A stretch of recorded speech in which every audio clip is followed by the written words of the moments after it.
We'll bring Pete into the conversation now here on a Thursday. PT, what's up, my man?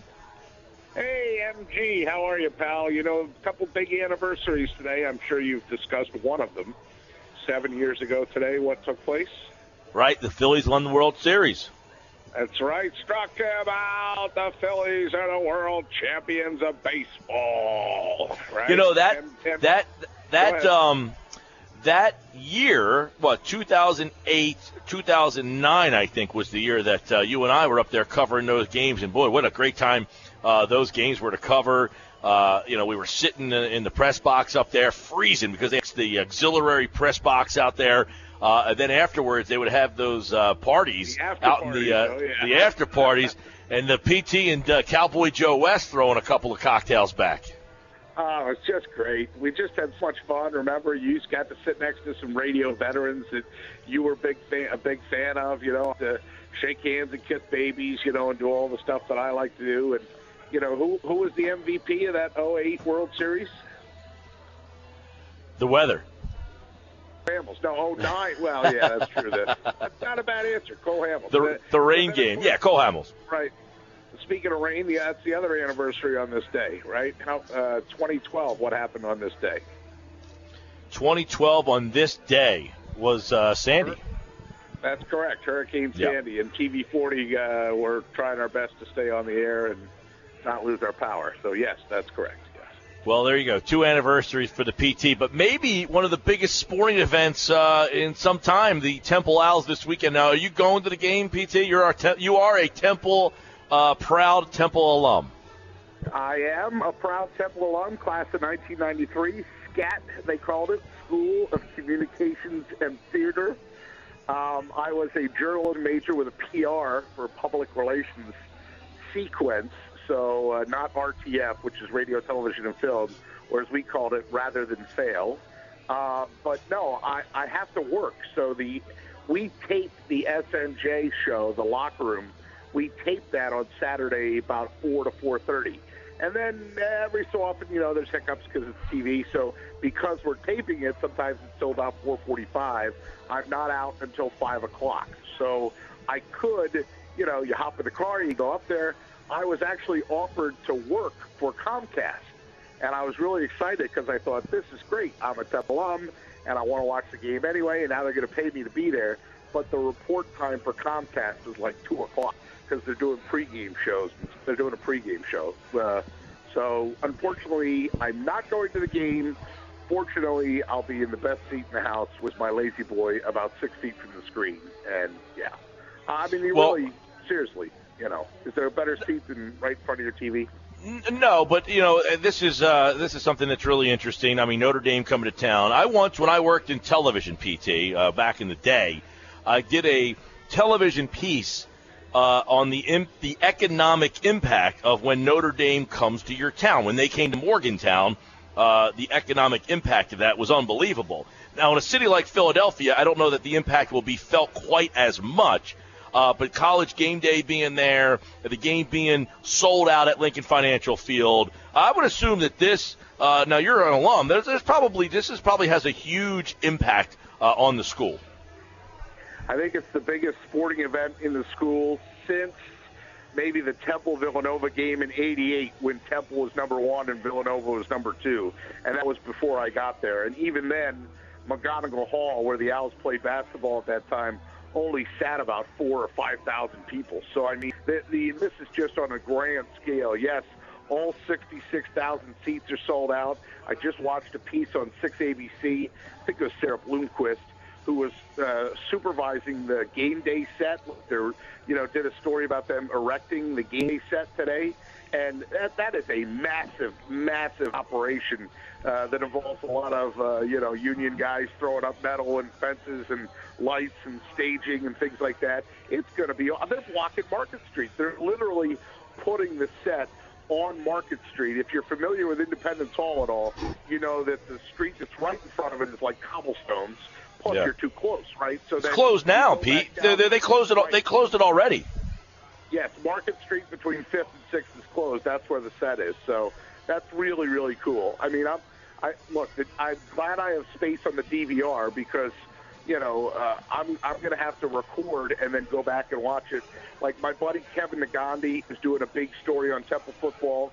He got to interview Matt Rule. Well, if you're a lead anchor on ESPN, sure, they're going to make some time for you, right? So they sat down, and that's a piece for I'm looking forward to watching. I mean, game day in Philadelphia, it'll be twice this year, too, I think, because I think they're coming back for the Army-Navy game. Yeah, and this has a huge impact. And there's a couple local guys, local flavor for the game. A couple Cape Atlantic League guys, South Jersey kids playing in that particular game up there. And obviously you'll see some of the games on Friday night. Maybe some of the stars of the future will now choose Temple, Pete, because of a game like this. God, I hope so. I mean, I'll tell you what I'm excited about Friday night, too. Not to diss the Cape Atlantic League, but we know that St. Augustine and St. Augustine's really been far and away the team to beat, right? And then Hamilton's the team, not Cape Atlantic, but I haven't seen them yet. And so last week I got to see St. Augustine, and they were as advertised. Oh, my goodness, were they good, right? And now this week I get to see Hamilton. That's my second game. I'm going to go to Williamstown and see Hamilton play at Williamstown. Now my first game is Cumberland at Winslow Township. So I've been by that school, but I've never shot a game there. So, I like that I'm getting outside my comfort zone a little bit. I think there's 28 games total on our locker room schedule for week 8, and 20 of them are tomorrow night. And then there's actually a pretty busy Saturday, including games like Egg Harbor Township at St. Joe is a 12 noon start, and Middle Township at Cedar Creek is a 1 o'clock start. So. Mm-hmm. Well, that's Saturday night from 7 to 7:30, channel 789 on Comcast HD. The show is called The Locker Room with Pete Thompson and Mike Frankel. They'll give you the highlights and all the scores from all of the South Jersey high school football action. And then, of course, if you're listening to the guys on the post-game show Friday night, you'll hear Mike and Pete calling in from the games that they covered tomorrow night, right around 9:30, 9:45 after Atlantic City and Millville. A little bit of Flyers real quick. I had your boy Stevie Coates on yesterday, and he was talking about how important, you get this. They should have won that game against a bad Buffalo team the other night. That's discouraging. And then they play New Jersey tonight and then Buffalo tomorrow on the road. And then they have that 5-game Western Canadian trip here. So a really early season test for this bunch. It is, and the guys are dropping like flies, quite frankly. The latest guy to go down was PEB, Pierre-Edouard Bellemare, which opens up a spot finally for my cousin Vinny. Vinny Lecavalier is finally going to play. It's pretty sad, and my cohort Michael that always does the blitz games, the locker room games with me, pointed out that this guy was once the top scorer in the National Hockey League, and now he can't even crack the lineup. So he's going to be on the energy line tonight. There's also a chance that Neuvert is back in uniform. Remember, it's not Neuwirth. Even though there's an H at the end of his name, it's Vert, right? So if Michael Neuvert is back, and, we're good to go. I mean, let's win this game because it's not going to get any easier in the next few, is what you're saying, and I couldn't agree more. Yeah, and we talked a lot about the Fly Guys yesterday with Steve Coates. If you want to hear more, go to our YouTube channel and click on the Stevie Coates interview as he gave us some great insight on the team moving forward. Dave Hackstall, the first-year head coach, he said he's been impressed with him, and we'll obviously tonight that game is over on 1450 WPG Talk Radio 1450 tonight with the Flyers and the Devils, and we'll have the Thursday night football game tonight on 97.3. All right, Pete. Well, by the way, I wanted to mention there are a couple of local kids playing in the game this week. You have David Hood from Absegami, Reichel Armstead from Millville, Jeremiah Atoki from Vineland, and two mainland guys, Tom Bradway and Jim Cooper, also on the Temple roster. So a couple of guys there. Tommy Bradway. I just said that, PT. I know. I'm just only pointing them out because I'm trying to say that there was a story, booby traps. There was a story where it had the picture when they kicked the winning field goal, like up at Connecticut or something like that.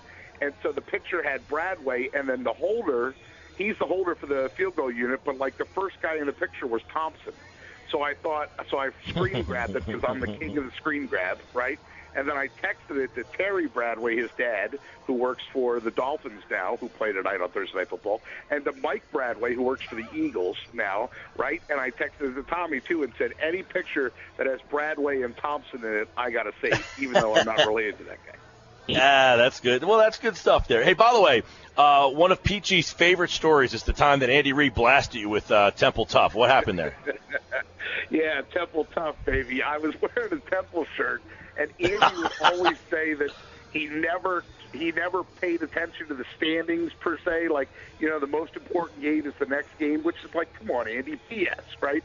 So he came out where the Eagles had just won a game to basically save their season and keep their playoff hopes alive. And I had to somehow word the question in a way that I wasn't just going to get, I don't pay attention to that stuff. Well, I failed, right? And so I asked the question, and Andy Reid said, I don't pay attention to scenarios and stuff, but Derek does. So, like 2 questions later, I don't think I asked the first question, but I asked the follow-up and said, you may not pay attention to it, but your players do. What was their reaction to keeping their season alive? So he had to answer the question. And he looked at me, and he looked at my shirt, and he said, yeah, they're excited. Temple Tough, baby. And that was that's good. I think I was there that day. I think I was there that day. All I know is that my cell phone blew up because people could, all the networks carry it live usually, and so I didn't identify myself, but they could understand my voice, and then people who were John Clark, who went to Temple, was working at NBC 10 at the time, cracking up. My boy Nagandi, who I mentioned earlier, who works up at ESPN, sends me a text message. Was that you? Yes. And you wonder why all last season I never asked Chip Kelly a single question. You watch the game that Chip Kelly does where he browbeats the media. Do you really think – he's killing all kinds of guys. Do you really think that if I was in that room, I'm going to open my mouth and be an idiot? No. just let the other guys do it. Temple Tough, baby. Temple Tough. All right, the Owls this weekend and beat Thompson, a Temple grad. And don't forget to watch him and Mike Frankel Saturday night on SNJ Today, the locker room for all your high school football highlights and scores and analysis. All right, man. Well, enjoy the Temple game, and I guess we'll have to catch up soon. Hey, I asked you to go. I asked you to go to the Sixers game with me from going Monday night, but you gave me the stiff arm.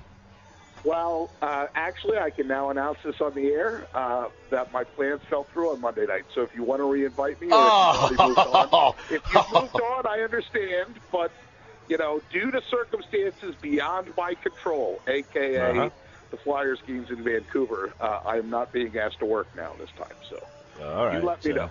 You let me know. Well, it was I was with your buddy Dom Marandino the other day, and he said, "Yo, we should all go to the Sixers game." And I said, "All right, I'll call the PT and see if he wants to go."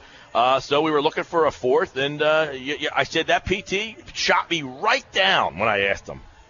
Yeah, but now I'm available. Now you're going to tell me the ticket's gone, right? I got power. I got some power up there, man. I can finagle some stuff. Let me see what I can do for you. All right. All right, you got time. You work for Comcast. Oh, the Sixers aren't Comcast anymore. Well, yeah, but you can. There's always ways, but let me know. I want to go with you. I want to be a fan. Yeah. I don't want to have to You're good. on other channels. Okay. Hey, have fun at Chickies and Pete's.